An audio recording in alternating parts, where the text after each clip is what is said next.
Chris Lopez here with DenverInvestmentRealEstate.com, and I have Charles Roberts sitting next to me. And Charles, I've heard you half jokingly, half seriously a couple times say sometimes you're not the best real estate agent because you've actually talked a lot of clients out of selling their investment property. So fill that in. So my clients bought literally hundreds of properties during the downturn 2008 to 2011, and they've still been buying since then. But boy, did we close a lot of properties there. So probably every couple of weeks, 2 or 3 weeks, I'll get a client who calls me and says, you know what, I want to sell my properties. And I'll say, great, I'd love to help you sell them, but let me at least first ask, why do you want to sell? I like to be able to challenge. These are my friends, my colleagues, my clients, and see what they're thinking. And really what it comes down to is oftentimes they'll say, well, the market's been up for a while. I think we're at the top, and we'll talk about that. And the truth is, I don't personally agree. In the last year, I bought 6 more properties for my portfolio, and I would never pretend that I can predict the market, but I don't think anybody can predict the market. And I think owning long-term property makes a lot of sense. So sometimes they'll decide to buy, and sometimes they'll say, I'm going to hang on for a while and let's see what they want to do. Now, if they want to sell, then at that point, what we do is we talk about what the best way to sell it is. So I'm a real estate agent, and we have all of the tools and all of the capability to be able to help them sell their property for the easiest in the easiest situation, for the top price, for the easiest hassle.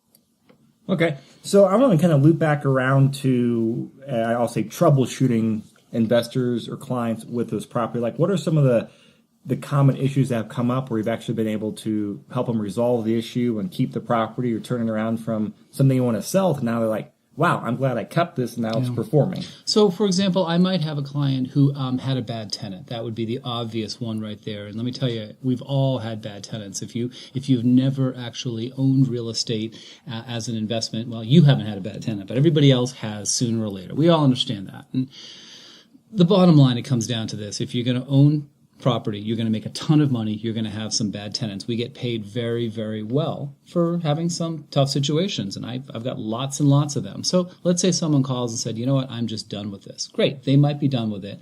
But I also might say, well, let's talk about the situation. Are you managing the property yourself? Should you maybe get a property manager? Do you have a property manager managing it? Maybe you should be managing it yourself. Maybe this wasn't the right property for you. There's lots and lots of ways of looking at it. And the fact is, maybe they're just done and that's the way it should be. But I think the message here is that you, me, everybody wants to or should want to talk with people who want to consult with them, who want to ask them questions and hopefully arrive at whatever the right answer, and whatever that is fine for them. But it's interesting and it's fun, and hopefully it's helpful to be able to talk with people and maybe solve some problems along the way. So if someone is sitting in this situation, should they just reach out to you and talk? Or, kind of what would be the next step for them? Yeah, I really think so. This is what I do 15 hours a day. I run York Castle Real Estate and live urban real estate, and I work with investors, and I buy and sell property myself. And this is kind of entertaining for people like me and you to be able to talk to people, to reach out, to have relationships with people, and maybe able to help them with real estate or maybe able to point them in the right direction. But I certainly invite people to come to our blog or send us emails or reach out to us and say, hey, I've got this problem. Is this something that we can talk about? The answer is going to be yeah, and maybe we can even help out. Great. Well, if you want to get in touch with us, go to DenverInvestmentRealEstate.com/consult, and you can get in touch with Charles or myself, or go check out our expert section. We've got experts from all over the industry in the Denver real estate market. Feel free to reach out to them as well.